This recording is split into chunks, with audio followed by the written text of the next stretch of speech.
नमस्कार विद्यार्थी मित्रांनो, इयत्ता 5वी स्कॉलरशिप, विषय इंग्रजी, युनिट नंबर 2 व्होकॅब्युलरी, शब्दसंपत्ती.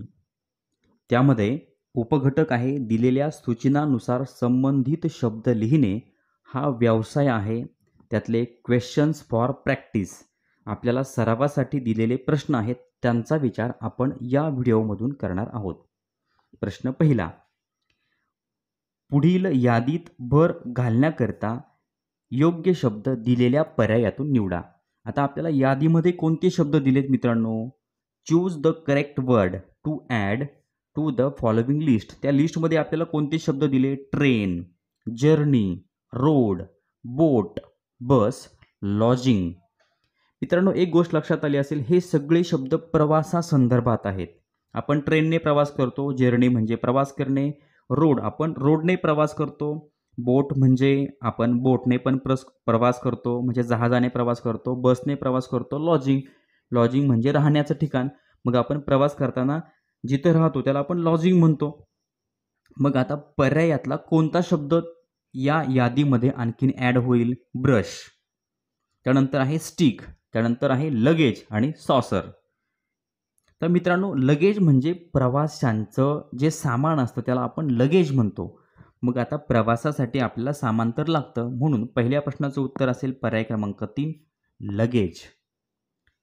त्यानंतर प्रश्न दुसरा, दिलेल्या चित्राकरता योग्य पर्याय निवडा. आता हे चित्र कशाचं आहे लगेच सांगू शकतो आपण, हे घराचं गेट आहे. मग उत्तर आहे पर्याय क्रमांक 3, गेट. आता हे डोर आहे का, दरवाजा आहे का? नाही.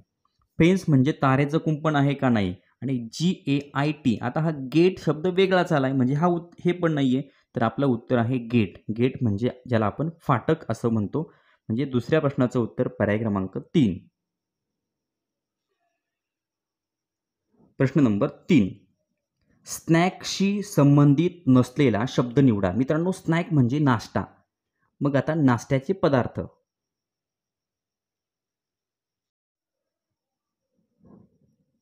Wafers, sandwich, biscuit, rice. मित्रांनो, वेफर्स आपल्याला जर उपवास असेल तर त्यावेळेला आपण नाश्त्यासाठी वेफर्स खातो. सँडविच हा नाश्त्याचाच पदार्थ आहे. बिस्कुटसुद्धा आपण नाश्त्याच्या वेळेला खातो. राईस हा नाश्त्याचा पदार्थ नाही आहे, जो आपण जेवणाच्या वेळेला खातो. म्हणून तिसऱ्या प्रश्नाचं उत्तर आहे पर्याय क्रमांक 4. प्रश्न नंबर 4, खेळाशी विसंगत असलेल्या वस्तूंचा खेळ निवडा. मित्रांनो, क्रिकेट. आता क्रिकेटमध्ये बॅट आणि बॉल आहे का? आहे. आपल्याला विसंगत पर्याय निवडायचा आहे.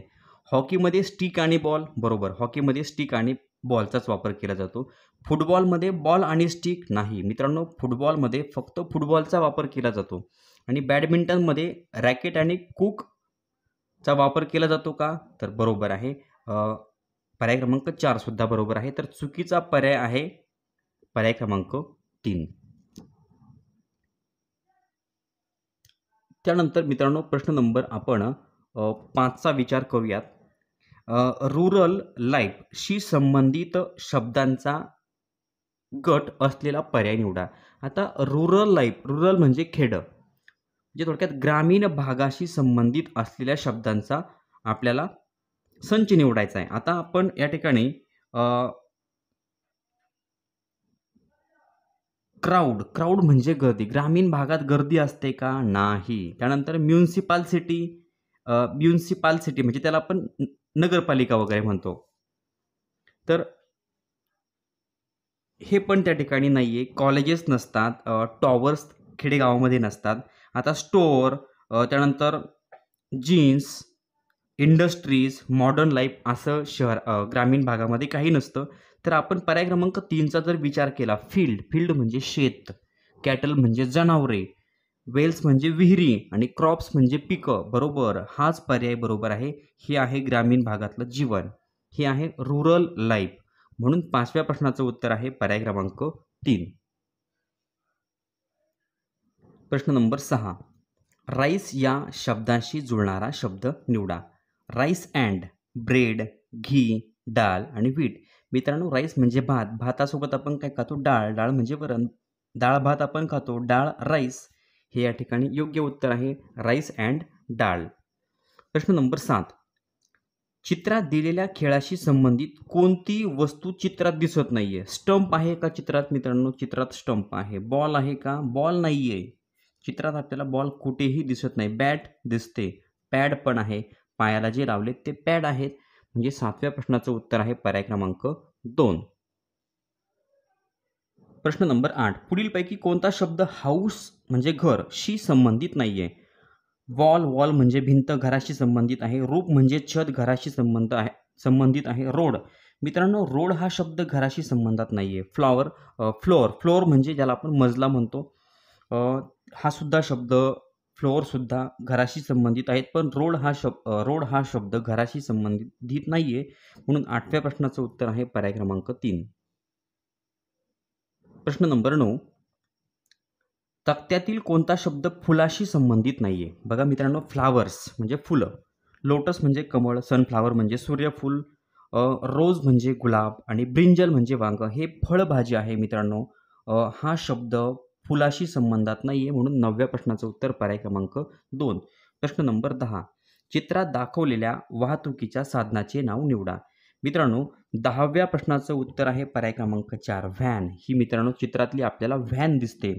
ही ट्रक नाहीये, लॉरी नाहीये, कार पण नाहीये, तर ही आहे व्हॅन. म्हणून 10व्या प्रश्नाचं उत्तर पर्याय क्रमांक 4. प्रश्न नंबर 11. चित्र पहा आणि आपण झोपताना वापरतो अशा वस्तूचे नाव निवडा. मित्रांनो, हे या ठिकाणी आपण चित्र बघायचं आहे आणि झोपताना आपण या वस्तूचं वापर करतो. अशी वस्तू कोणती आहे? बॅग, बेडशीट, कुशन आणि लोड. मित्रांनो, हे आहे कुशन. कुशन म्हणजे ज्याला आपण उशी म्हणतो. म्हणजे 11व्या प्रश्नाचं उत्तर आहे पर्याय क्रमांक 3. त्यानंतर विद्यार्थी मित्रांनो, प्रश्न नंबर 12. पुढे दिलेल्या चित्र व शब्द यांच्या जोड्यांपैकी अयोग्य जोडी ओळखा. म्हणजे चुकीची जोडी ओळखायची. आता हे चित्र पुस्तकाचं आहे म्हणजे बुक. त्यानंतर पेन बरोबर, इरेझर बरोबर. आता चौथं जे चित्र आहे ते चॉकचं आहे का मित्रांनो? चौथं चित्र डस्टरचं आहे. म्हणजे चौथं जी जोडी आहे, चौथी जोडी चुकीची आहे. म्हणून 12व्या प्रश्नाचं उत्तर पर्याय क्रमांक 4. प्रश्न नंबर 13. दिलेल्या चित्रासाठी योग्य शब्द निवडा. अतिशय सोपं आहे मित्रांनो. हा आहे कप आणि पुढचं चित्र कशाचं आहे? चमच्याचं आहे. त्याला आपण स्पून म्हणतो. म्हणून 13व्या प्रश्नाचं उत्तर पर्याय क्रमांक 3 स्पून. प्रश्न नंबर 14. रोज या शब्दासाठी योग्य चित्र निवडा. रोज म्हणजे गुलाब. गुलाबाचं चित्र आहे 1 नंबरचं. म्हणून 14व्या प्रश्नाचं उत्तर पर्याय क्रमांक 1. प्रश्न नंबर 15. योग्य पर्याय निवडा. 15 August is our dash dash day. मित्रांनो, 15 ऑगस्टला आपण इंडिपेंडन्स डे म्हणतो, ज्याला आपण स्वातंत्र्य दिन म्हणतो. म्हणून 15व्या प्रश्नाचं उत्तर पर्याय क्रमांक 2. त्यानंतर प्रश्न नंबर 16. योग्य पर्याय निवडा. The girl has a dash dash in the given picture. आपल्याला चित्रामध्ये जी मुलगी दिसते त्या मुलीची ॲक्शन नेमकं कोणती आहे? तर तिने डोक्याला हात लावलाय बघा. म्हणजे तिचं डोकं दुखतं आहे. म्हणून या ठिकाणी हेडेक हा शब्द आहे. म्हणजे ज्याला आपण डोके दुखणे असं म्हणतो. म्हणून 16व्या प्रश्नाचं उत्तर पर्याय क्रमांक 2.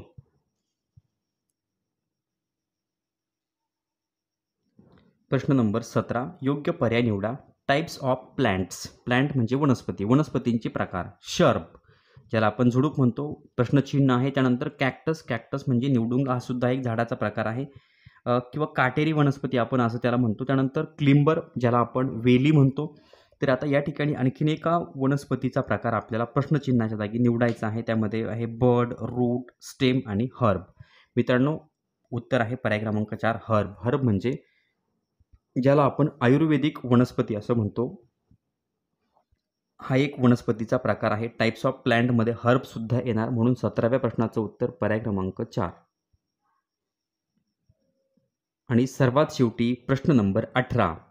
विद्यार्थी मित्रांनो, 18व्या प्रश्नाचं उत्तर काय असेल ते तुम्ही मला कमेंट करून सांगायचं आहे. व्हिडिओ या ठिकाणी संपलेला आहे. चॅनलवर नवीन असाल तर चॅनल सबस्क्राईब करा. व्हिडिओ आवडला तर लाईक करा, कमेंट करून कळवा आणि आपल्या मित्रांना शेअर करायला विसरू नका. धन्यवाद.